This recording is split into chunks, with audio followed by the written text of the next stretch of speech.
या कार्यक्रमाचे प्रमुख पाहुणे महाराष्ट्राचे सध्याचे सगळ्यात लोकप्रिय नेते उद्धवजी ठाकरे,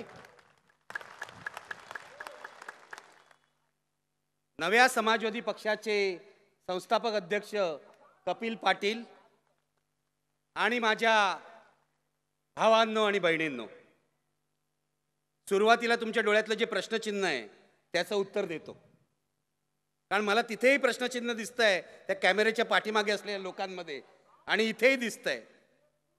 मी इथे कपिल पाटील यांच्या पक्षात सामील व्हायला आलेलो नाही. मी पत्रकार आहे आणि पत्रकारच राहणार आहे. पण समाजात एक चांगली सकारात्मक घटना घडत असेल तर तिला शुभेच्छा देणं हे एक नागरिक पत्रकार म्हणून माझं कर्तव्य आहे. ते करायला मी आलेलो आहे इथे. लक्षात घ्या, आत्ताचा काळ हा सर्वसामान्य काळ नाही. हा या देशामधला अघोषित आणीबाणीचा काळ आहे. 2024ची जी निवडणूक आहे ती या देशातली सर्वसामान्य निवडणूक आहे असं मी मानत नाही. ही निवडणूक म्हणजे केवळ 2 पक्षातली, 3 पक्षातली, 4 पक्षातली निवडणूक नाही. ही बाबासाहेब आंबेडकरांनी आपल्याला दिलेली घटना वाचवण्यासाठी होणारी निवडणूक आहे. लक्षात घ्या, ही या देशात फॅसिझमचा विजय होणार की लोकशाहीचा विजय होणार हे ठरवणारी निवडणूक आहे. लक्षात घ्या, ही या देशामध्ये गरिबाचे प्रश्न सरकारच्या अजेंड्यावर येणार की फक्त थापेबाजी होणार हे ठरवणारी निवडणूक आहे.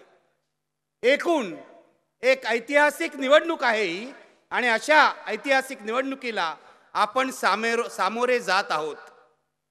मी इथे माझे मित्र, माझे जुने सहकारी आणि 3 वेळा भारतीय जनता पक्षाला एकट्याच्या ताकदीवर हरवून निवडून आलेले आमदार कपिल पाटील आणि त्यांच्या नव्या पक्षाला शुभेच्छा देण्यासाठी आलेलो आहे.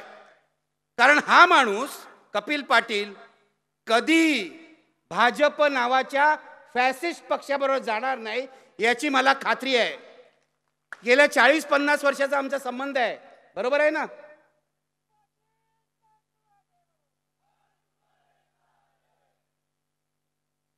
तेव्हा कपिल पाटील नितीश कुमार यांच्या पक्षाचे राष्ट्रीय सेक्रेटरी होते आणि नितीश कुमार तिकडे गेले.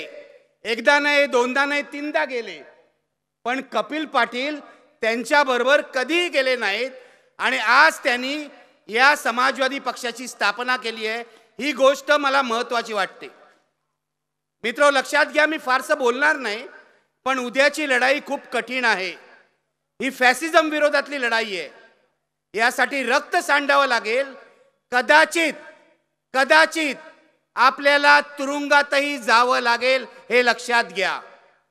म्हणून मला तुम्हाला सांगायचं आहे या नव्या पक्षाच्या जन्माच्या वेळी की आपण शेवटपर्यंत या जुलमी सरकार विरुद्ध, म्हणजे वरच्या आणि खालच्या, कारण माझं असं मत आहे की वरचं जे सरकार आहे ते भारताच्या इतिहासातलं सगळ्यात बदमाश सरकार आहे, सगळ्यात खोटारडं सरकार आहे. आणि हे जे इथलं सरकार आहे हे केवळ गद्दार नाही तर भयंकर खुनशी आणि राडेबाज सरकार आहे, लक्षात ठेवा. तेव्हा या दोन्ही पक्षांचा जर पराभव करायचा असेल तर आता जे बोललात ना, आगे बढ़ो हम तुम्हारे साथ है, हे चालणार नाही. तुम आगे बढ़ो हम तुम्हारे साथ नाही. आम्ही खांद्याला खांदा लावून लढायला तयार आहोत. हे उद्धव ठाकरे आणि कपिल पाटील या दोघांनाही सांगितलं पाहिजे. आता घरी बसायची वेळ संपलेली आहे.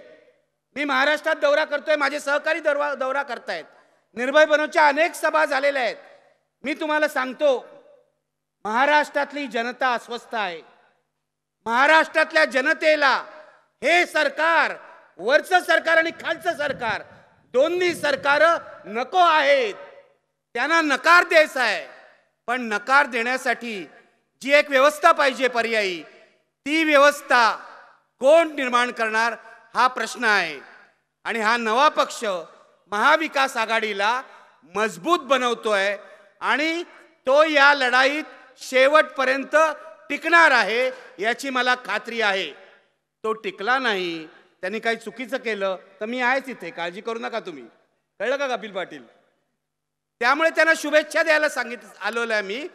आणि जोपर्यंत ही लढाई चालेल तोपर्यंत हा पक्ष, कपिल पाटलांचा पक्ष आणि या मंचावर बसलेले सर्व नेते या लढाईत मैदानावर टिकतील. शेवटचा योद्धा असेपर्यंत ही लढाई चालेल असा विश्वास मी यांच्या बाबतीत बाळगतो आणि या जुलमी सरकारचा पराभव व्हावा अशी इच्छा व्यक्त करतो. धन्यवाद.